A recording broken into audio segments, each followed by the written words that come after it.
Hello friends, welcome to SDI Gurukulam online study. दोस्तों, सबसे पहले मैं 69,000 शिक्षक भर्ती में सभी सफल अभ्यर्थियों को SDI गुरुकुलम परिवार की तरफ से हार्दिक जो है अभिनंदन करता हूं। उनके उज्जवल भविष्य के लिए बिल्कुल कामना करता हूं मैं। आज के प्रैक्टिस सेट की तरफ हम चलेंगे। आज के प्रैक्टिस सेट में हमारे 15 क्वेश्चन होंगे। देखिए, ये जो 30 क्वेश्चन का हमारा प्रैक्टिस सेट होता था, लेकिन अभी हमने इसको 15 क्वेश्चन का किया है, क्योंकि जो इसका जो टाइम है वो थोड़ा सा लेंदी होता था और हम जो है वो थोड़ा सभी के सभी ऑप्शंस पर चर्चा नहीं कर पाते थे। इसीलिए इसको हमने थोड़ा शॉर्ट किया हुआ है, 15 क्वेश्चंस का किया हुआ है। इसके बदले में आपको क्या है कि जल्दी से जल्दी आपको इन्वायरमेंट के जो और जो हैं प्रैक्टिस वो मिलेंगे। लेकिन जो आपका PDF है वो अब 15 जो क्वेश्चन हैं उन्हीं का रहेगा। पीछे के अगर आप जो वीडियोस अगर आप देखना चाहते हैं तो उसका जो लिंक है वो डिस्क्रिप्शन में दिया हुआ है, तो वहाँ से आप जो पीछे वाले जो वीडियो हैं उनको देख सकते हैं। चलिए हम पहले क्वेश्चन की तरफ चलते हैं। हमारा पहला क्वेश्चन है आज का, निम्नलिखित में से किस एक का संबंध पर्यावरणीय सुरक्षा से नहीं है। देखिए, नहीं पूछा हुआ है आपसे, बस यही सबसे ज़्यादा आपका जो इम्पोर्टेंट है कि आपको यही ध्यान रखना है कि यहाँ से क्या पूछा हुआ है आपसे, नहीं पूछा हुआ है। तो ऑप्शन की तरफ चलते हैं। पहला ऑप्शन है आपका धारणीय विकास, दूसरा ऑप्शन है आपका गरीबी कम करना, तीसरा है वातानुकूलन और चौथा है कागज के थैलों का प्रयोग। तो निम्नलिखित में से किस एक का संबंध पर्यावरणीय सुरक्षा से नहीं है। तो सबसे पहला है आपका धारणीय विकास। धारणीय विकास यानी कि सतत विकास, सतत या धारणीय विकास यानी कि सस्टेनेबल डेवलपमेंट इसे बोला जाता है। तो क्या होता है, इस पर मैं पहले ऑप्शन पर थोड़ी सी चर्चा कर लेता हूँ कि होता क्या है। जो आपका सतत विकास है वो क्या होता है कि पर्यावरण की तरफ से जो हमें संसाधन प्राप्त हैं, उन संसाधनों का वर्तमान पीढ़ी की आवश्यकताओं को इस प्रकार से पूरा करना कि वो जो संसाधन हैं वो भविष्य की पीढ़ी तक पहुंच सकें, तो उनका जो अभाव है वो भविष्य की पीढ़ी को न देखना पड़े। ये आपका जो होता है, ये होता है आपका क्या, सतत विकास, या जैसे हम बोलते हैं क्या, धारणीय विकास। दूसरा है आपका गरीबी कम करना, तीसरा वातानुकूलन और चौथा है आपका कागज के थैलों का प्रयोग। यानी कि इससे जो नहीं है रिलेटेड, देखिए गरीबी कम करना जो दूसरा ऑप्शन आपका दिया हुआ है ये धारणीय विकास से रिलेटेड है, ना कि पर्यावरण की सुरक्षा से रिलेटेड है। यानी कि धारणीय विकास का जो उद्देश्य होता है, धारणीय विकास के जो हमारे लक्ष्य होते हैं उसमें एक लक्ष्य होता है आपका क्या, गरीबी कम करना, और पर्यावरणीय सुरक्षा से ये संबंधित आपका नहीं होता है। यानी कि गरीबी कम करना जो आपका जो ऑप्शन है ये आपका धारणीय विकास से रिलेटेड है, ना कि पर्यावरणीय सुरक्षा से। तो यहाँ से आपका नहीं पूछा है, तो आपका बी आपका जो उत्तर है वो सही होगा। फर्स्ट का आपका बी आंसर है वो सही होगा। सेकंड क्वेश्चन की तरफ चलते हैं। सेकंड आपका क्वेश्चन है, सतत विकास के लिए आवश्यक है क्या, जैव विविधता का संरक्षण, प्रदूषण का निरोध एवं नियंत्रण, निर्धनता को घटाना या उपरोक्त सभी। देखिए, सतत या धारणीय विकास यानी कि सस्टेनेबल डेवलपमेंट, तो जैव विविधता का संरक्षण यानी कि आवश्यक है, यानी कि जैव विविधता का संरक्षण आवश्यक होता ही है आपका सतत विकास के लिए। प्रदूषण का निरोध एवं नियंत्रण ये भी आपका होता है। निर्धनता को घटाना, देखिए अभी ऊपर वाले क्वेश्चन में ही मैंने आपको बताया था कि सतत विकास का जो एक उद्देश्य होता है वो आपका होता है किसको, गरीबी को कम करना यानी कि निर्धनता को घटाना, ये भी आपका यहाँ से इंक्लूड होगा।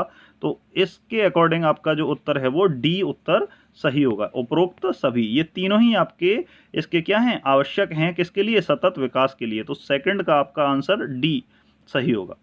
नेक्स्ट है आपका थर्ड क्वेश्चन, पर्यावरण से अभिप्राय क्या है। पर्यावरण से अभिप्राय है भूमि, जल, वायु, पौधों एवं पशुओं की प्राकृतिक दुनिया जो इनके चारों ओर अस्तित्व में है। बिल्कुल, ये आपका जो ऑप्शन है वो सही है कि भूमि, जल, वायु, पौधे, पशु की जो प्राकृतिक दुनिया है जो इनके चारों ओर अस्तित्व में है, ये आपका क्या है, ये आपका एनवायरनमेंट है। दूसरा ऑप्शन है आपका उन संपूर्ण दशाओं का योग जो व्यक्ति को एक समय बिंदु पर घेरे हुए होती है, यानी कि वह सभी दशाएं, वो हर चीज कौन सी, जो कि एक व्यक्ति को एक समय बिंदु पर घेरे हुए होती है। ये आपका एनवायरनमेंट है, बिल्कुल ये आपका एनवायरनमेंट की ही डेफिनेशन है। तीसरा आपका ऑप्शन है भौतिक, जैविकीय एवं सांस्कृतिक तत्वों की अंतः क्रियात्मक अवस्था जो अंतः संबंधित होती है, यानी कि भौतिक कारक, जैविक कारक और सांस्कृतिक कारक, ये तीनों कारक, इनकी क्या अंतः क्रिया, वो जो एक दूसरे से क्या संबंधित होती है। तो ये भी आपकी एनवायरनमेंट की डेफिनेशन है। तो यहाँ से आपका ऑप्शन, आपका डी उत्तर जो है वो सही होगा, उपर्युक्त सभी। नेक्स्ट आपका क्वेश्चन है पर्यावरणीय निश्चयवाद के प्रतिपादक कौन थे। पर्यावरणीय निश्चयवाद के प्रतिपादक कौन थे? Carl Ritter, Griffith Taylor, Davis, या इनमें से कोई नहीं। देखिए सबसे पहले हमें जानना पड़ेगा कि पर्यावरणीय निश्चयवाद जो है वो क्या होता है। तो पर्यावरणीय निश्चयवाद जो आपका होता है, ये आपका होता है जो आपका पर्यावरण का जो अवमूल्यन होता है, आपका पर्यावरण का जो डिग्रेडेशन, यानी कि अवमूल्यन जिसे हम बोलते हैं, अवमूल्यन।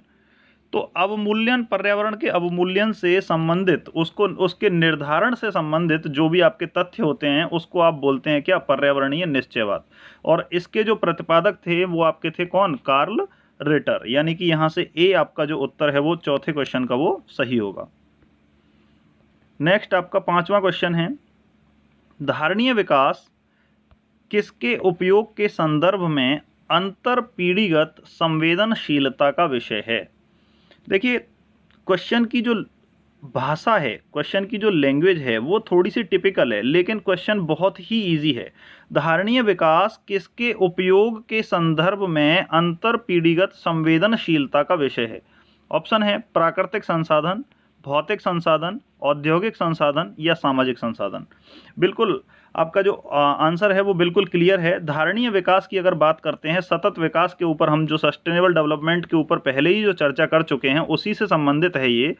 तो जो उसकी परिभाषा में हमने देखा था कि एनवायरनमेंट से, वातावरण से जो भी हमें रिसोर्सेज अवेलेबल हैं, प्राप्त हो रहे हैं, उन रिसोर्सेज का इस तरीके से हम प्रयोग कर रहे हैं कि हमारी आने वाली जो पीढ़ियां हैं उनको उसका कोई अभाव महसूस ना हो। तो कौन कौन से रिसोर्सेज होंगे वो, और वो किस तरीके के होंगे? क्या वो प्राकृतिक संसाधन से रिलेटेड होंगे, क्या भौतिक संसाधन से होंगे, या औद्योगिक से होंगे, या सामाजिक संसाधन से होंगे? तो ये सब क्या है? ये पर्यावरण से जो आपको प्राप्त हैं वो सभी आपके जो संसाधन होंगे वो कौन से होंगे? वो प्राकृतिक संसाधन होंगे। जैसे आपका मृदा है, जल है, हवा है, इस तरीके की आपकी जो भी चीज़ें हैं जो आपको प्रकृति से प्रदत्त हैं वो सभी आपकी प्राकृतिक संसाधनों के अंतर्गत आएंगी। तो यहाँ से 5 का आपका ए जो आपका उत्तर है वो सही होगा। छठवां क्वेश्चन है हमारा निम्नलिखित में से कौन सी संकल्पना गलत है। निम्नलिखित में से कौन सी संकल्पना गलत है? पर्यावरण की कार्यप्रणाली प्राकृतिक नियमों से संचालित होती है, पर्यावरण के तत्वों में पार्थिव एकता विद्यमान है, पर्यावरण भौतिक संसाधनों का भंडार है लेकिन जैविक संसाधनों का नहीं, पर्यावरणीय व्यवस्था में स्वयं संवर्धन क्षमता विद्यमान होती है। देखिए कौन सी संकल्पना गलत है ये पूछा जा रहा है। देखिए ए ऑप्शन की तरफ चलते हैं। पर्यावरण की कार्यप्रणाली प्राकृतिक नियमों से संचालित होती है, ये बात सही है कि पर्यावरण की जो कार्यप्रणाली है वो प्राकृतिक नियमों से ही संचालित होती है। पर्यावरण के तत्वों में पार्थिव एकता विद्यमान है, ये भी आपका ऑप्शन सही है। पर्यावरण के तत्वों में पार्थिव एकता विद्यमान है। सी ऑप्शन है आपका पर्यावरण भौतिक संसाधनों का भंडार है, बात सही है। पर्यावरण भौतिक संसाधनों का भंडार है लेकिन जैविक संसाधनों का नहीं, ये आपका गलत है कि पर्यावरण जैविक संसाधनों का भंडार नहीं है, ये आपका यहाँ से गलत है। पहला यहाँ से आधा आपका जो सेंटेंस है वो सही है कि पर्यावरण भौतिक संसाधनों का भंडार है लेकिन जैविक संसाधनों का नहीं है, ऐसा नहीं है। तो पर्यावरण जो है वो आपका किसका? जैविक और अजैविक, यानी कि भौतिक और जैविक दोनों प्रकार के आपके जो संसाधन हैं उनका क्या है? आप वो एक भंडार है। यानी कि यहाँ से गलत जो आपका ऑप्शन है वो आपका सी है, तो यहाँ से सी आपका जो उत्तर है वो सही है। नेक्स्ट आपका 7th क्वेश्चन है, भारत में धारणीय विकास के दृष्टिकोण से विद्युत उत्पाद का सबसे अच्छा स्रोत कौन सा है? कोयला, खनिज तेल एवं गैस, जल विद्युत या परमाणु ऊर्जा। देखिए, भारत में धारणीय विकास के दृष्टिकोण से विद्युत उत्पाद का सबसे अच्छा स्रोत पूछा जा रहा है। तो देखिए यहाँ से आपका देखिए अगर कोयले की बात करें, कोयला, खनिज तेल एवं गैस, परमाणु ऊर्जा, ये सभी आपके जो हैं ये आपके नॉन रिन्यूएबल रिसोर्सेज हैं, non renewable energy resources, energy resources, ये आपके नॉन रिन्यूएबल एनर्जी रिसोर्सेज हैं। और आपका जल विद्युत आपका जो है वो आपका रिन्यूएबल एनर्जी रिसोर्सेज है, और ये रिन्यूएबल एनर्जी रिसोर्सेज है, इसको दोबारा प्रयोग किया जा सकता है। और जल के लिए जैसे नदियों पर जो हम बांध बनाते हैं, जो आपने पढ़ा होगा बहुउद्देशीय जो नदी घाटी परियोजनाएं हैं, यानी कि जिनके एक से ज़्यादा उद्देश्य होते हैं, यानी कि उससे हम क्या करेंगे, विद्युत उत्पादन भी करेंगे। वो जो आपका जल जो एकत्रित किया हुआ है उसी जल को फिर हम किस में, सिंचाई में भी प्रयोग करेंगे, और वहाँ जो एकत्रित जल है उसको फिल्ट्रेशन करने के बाद में जो आपकी जलापूर्ति है उसके लिए भी प्रयोग किया जाएगा। यानी कि इसके बहुत सारे जो आपके उद्देश्य हैं वो इसको फुलफिल करेगा। तो इसीलिए जो यहाँ से धारणीय विकास के दृष्टिकोण से विद्युत उत्पाद का सबसे अच्छा स्रोत है वो आपका क्या होगा, वो जल विद्युत होगा। यहाँ से सी उत्तर आपका सही होगा। भारत में पूछा जा रहा है, भारत में धारणीय विकास के दृष्टिकोण से, तो आपका जल विद्युत आपका जो है वो सही होगा। नेक्स्ट आपका क्वेश्चन है, कथन और कारण से रिलेटेड क्वेश्चन है आपका ये, थोड़ा सा ध्यान से आप इसको देखिएगा। कथन है आपका, पर्यावरण अपार शक्ति का भंडार है। कथन आपका है कि पर्यावरण अपार शक्ति का भंडार है। बात सही है कि पर्यावरण आपका जो है वो पूरा का पूरा वो क्या है, एक अपार शक्ति का भंडार है। अब इसका कारण क्या दिया हुआ है कि पर्यावरणीय शक्तियों एवं प्रक्रियाओं के फलस्वरूप पर्यावरणीय तत्वों का निर्माण होता है। अब ऑप्शन ए को ऑप्शन आर से, यानी कि कथन को आप कारण से बिल्कुल मिला करके इसको पढ़िए। पर्यावरण अपार शक्ति का भंडार है क्योंकि पर्यावरणीय शक्तियों एवं प्रक्रियाओं के फलस्वरूप पर्यावरणीय तत्वों का निर्माण होता है। देखिए बिल्कुल आपका क्या हो रहा है, बिल्कुल एकदम ऐसा लग रहा है बिल्कुल जैसे सटीक है, यानी कि कथन और कारण एक दूसरे से क्या लग रहे हैं, बिल्कुल सही लग रहे हैं। तो यहाँ से आप देखेंगे कि ए और आर दोनों सही हैं, ए और आर दोनों गलत हैं, ए गलत आर सही है, ए सही आर गलत है। तो यहाँ से आपका जो उत्तर है वो सही होगा क्या, आपका ए और आर दोनों आपके क्या हैं, सही हैं। नेक्स्ट आपका क्वेश्चन है, अधोलिखित में से कौन भौतिक वातावरण का तत्व नहीं है? भूमि के रूप, मिट्टियाँ, खनिज, बस्तियाँ। देखिए भौतिक वातावरण का तत्व नहीं है ये पूछा जा रहा है। भूमि के रूप, भूमि के आपके विभिन्न प्रकार के रूप होते हैं, जैसे आपका पर्वत है, पठार है, नदियां हैं, मैदान हैं, घाटियां हैं, ये आपके ये सब क्या हैं, आपके भूमि के रूप होते हैं। और ये क्या है आपका, ये भौतिक वातावरण है। मिट्टियाँ आपकी कई प्रकार की होती हैं, लाल, काली, लैटराइट, रेगुर, जलोढ़, इस तरीके की आपकी जो भी मिट्टियाँ पाई जाती हैं, ये भी आपका क्या है, ये भी आपका भौतिक वातावरण है। खनिजों की अगर हम बात करें, खनिज जो आपके पृथ्वी के अंदर से, यानी कि भूपर्पटी में से आपके जो निकलते हैं, उन खनिजों की अगर बात करें तो ये भी आपके क्या हैं, भौतिक वातावरण का ही पार्ट है, लेकिन नहीं है वो क्या है, आपकी बस्तियां। यहाँ से आपका डी जो उत्तर है वो सही होगा। बस्तियां वो हैं, वो आपका भौतिक वातावरण का तत्व नहीं है।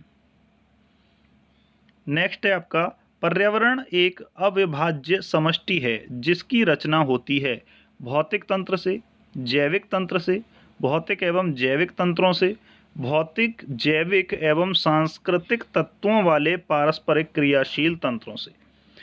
तो ऑप्शन ए की तरफ चलते हैं, भौतिक तंत्र से। तो पर्यावरण एक अविभाज्य समष्टि है जिसकी रचना होती है। क्या पर्यावरण की रचना सिर्फ भौतिक तंत्र से होती है? नहीं। क्या पर्यावरण की संरचना सिर्फ जैविक तंत्र से होती है? नहीं। अब भौतिक एवं जैविक तंत्रों से होती तो है, लेकिन अगर हम ऑप्शन डी की तरफ जाएं तो भौतिक, जैविक एवं सांस्कृतिक तत्वों वाले पारस्परिक क्रियाशील तंत्रों से, यानी कि ये परस्पर क्या हैं, क्रियाशील होते हैं। तो यहाँ से आपका ऑप्शन है वो आपका डी सही होगा। 10 का डी आपका जो ऑप्शन है वो सही होगा। 11वां क्वेश्चन है, संयुक्त राष्ट्र संघ ने वर्ष 2002 को अंतर्राष्ट्रीय वर्ष घोषित किया था, किसका? सतत विकास का, स्वच्छता वर्ष का, वन संरक्षण वर्ष का, जल संरक्षण वर्ष का। तो संयुक्त राष्ट्र संघ यूएन ने जो आपका वर्ष 2002 को अंतर्राष्ट्रीय वर्ष घोषित किया था वो किया था आपका सतत विकास का। ए आपका जो उत्तर है वो सही होगा। 12वां क्वेश्चन है आपका,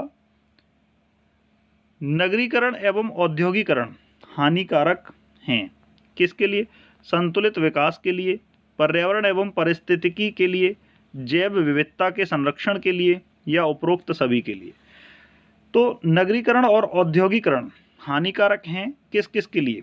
संतुलित विकास के लिए। देखिए, अगर औद्योगिकरण को आप बढ़ावा देंगे और औद्योगिकरण को बढ़ावा देने के बाद, जैसे भोपाल गैस त्रासदी के बारे में आपने अच्छे से सुना होगा, भोपाल गैस त्रासदी में किस गैस का रिसाव हुआ था? MIC का रिसाव हुआ था। चेरनोबिल दुर्घटना के बारे में आपने सुना होगा जो यूक्रेन में हुई थी, तो उसमें क्या परमाणु संयंत्र में एक रिसाव हुआ था। ये सब क्या हैं? ये औद्योगिकरण के क्या हैं? ये परिणाम हैं। तो यहाँ से संतुलित विकास हो रहा है क्या? नहीं हो रहा है, तो ये इसके लिए भी हानिकारक हैं। दूसरी बात करते हैं पर्यावरण एवं पारिस्थितिकी के लिए। अगर पर्यावरण एवं पारिस्थितिकी की बात करते तो पर्यावरण एवं पारिस्थितिकी की अगर बात करें तो पर्यावरण एवं पारिस्थितिकी में अगर हम औद्योगिकरण को बढ़ावा देते हैं तो उद्योगों से निकलती है आपकी SO2 और NO2, यानी कि SO2 और NO2, और ये आपका जो वायुमंडल में आपकी जो नमी होती है, आपकी H2O जो होता है, उससे आपकी क्या करती है? रिएक्शन करती है H2O, और इससे रिएक्शन करने के बाद ये बनाती है आपकी HNO3 और H2SO4, HNO3 और H2SO4, और ये आपका होता है क्या? अम्लीय वर्षा। तो अम्लीय वर्षा आपकी पर्यावरण और पारिस्थितिकी के लिए क्या होती है? हानिकारक होती है। तो यहाँ से आपका बी आपका जो उत्तर है वो भी सही होगा। जैव विविधता के संरक्षण के लिए, सी आपका ऑप्शन है क्या? जैव विविधता के संरक्षण के लिए। देखिए, अगर हम बात करें नगरीकरण की, अगर हम नगरीकरण को बढ़ावा देते हैं तो नगरीकरण को बढ़ावा देने के बाद जो आपकी जनसंख्या है उसमें वृद्धि होगी, नगरीकरण में वृद्धि होगी, और इसमें वृद्धि होने के बाद आप क्या करेंगे? जंगलों का विनाश करेंगे, नदियों का विनाश करेंगे, झील तालाबों का विनाश करेंगे, और ये आपका हानिकारक है किसके लिए? जैव विविधता के संरक्षण के लिए। तो इससे आपका जैव विविधता का भी क्या है? विनाश होगा। तो यहाँ से आपका सी ऑप्शन भी सही है। तो इस हिसाब से अगर देखा जाए तो आपके चारों ही ऑप्शन सही हैं, और यहाँ से आपका जो आंसर है वो डी सही होगा, यानी कि नगरीकरण एवं औद्योगिकरण के लिए ये आपके जो तीनों ऑप्शन हैं वो हानिकारक हैं। नेक्स्ट आपका क्वेश्चन है, नीचे दो वाक्यांश दिए गए हैं। एक कथन दिया हुआ है आपको, ए प्राकृतिक वनस्पति जलवायु का सही सूचकांक है, और उसका कारण दिया हुआ है आपको, जलप्रिय पौधे आर्द्र जलवायु में पाए जाते हैं, और कह रहा है उपयुक्त के संदर्भ में कौन एक सही है। और फिर उसके बाद में आपके ऑप्शंस दिए हुए हैं, ए और आर दोनों सही हैं तथा आर ए का सही स्पष्टीकरण है। ए और आर दोनों सही हैं किंतु आर ए का सही स्पष्टीकरण नहीं है। सी आपका है ए सही है किंतु आपका क्या? आर गलत है। और डी आपका ऑप्शन है क्या? ए गलत है किंतु आर सही है।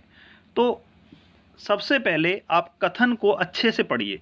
प्राकृतिक वनस्पति जलवायु का सही सूचकांक है क्योंकि जलप्रिय पौधे आर्द्र जलवायु में पाए जाते हैं।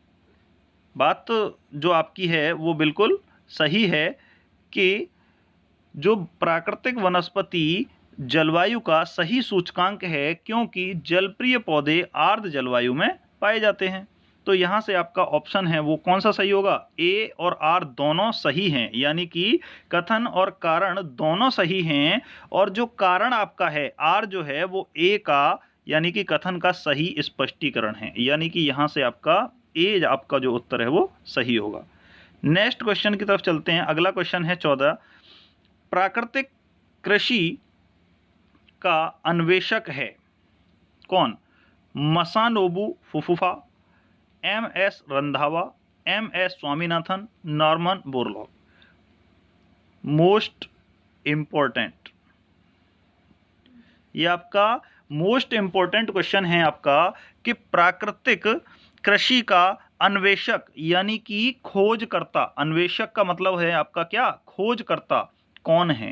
प्राकृतिक कृषि का अन्वेषक किसे माना जाता है, क्या मसानोबू फुफुफा को, एम.एस. रंधावा को, एम.एस. स्वामीनाथन को, या नॉर्मन बोरलॉग को। देखिए एम.एस. स्वामीनाथन और नॉर्मन बोरलॉग ये दोनों आपके जो हैं वो हरित क्रांति से रिलेटेड हैं, ना कि प्राकृतिक कृषि से। सबसे पहले हमें जानना पड़ेगा इस क्वेश्चन का जवाब देने के लिए कि प्राकृतिक कृषि होती क्या है। प्राकृतिक कृषि को भारत में ऋषि खेती या ऋषि कृषि पद्धति आदि के नाम से जाना जाता है। ऋषि का मतलब आप समझ रहे होंगे, यानी कि ये आपकी जो प्राकृतिक कृषि है ये आपकी रिलेटेड है कब से, आज से कई हजार साल पहले के समय से। यानी कि प्राकृतिक कृषि की बात अगर करें तो प्राकृतिक कृषि के लिए जो आप ये मसानोबू फुफुका कहीं कहीं आपको मिलेगा इसकी जगह पर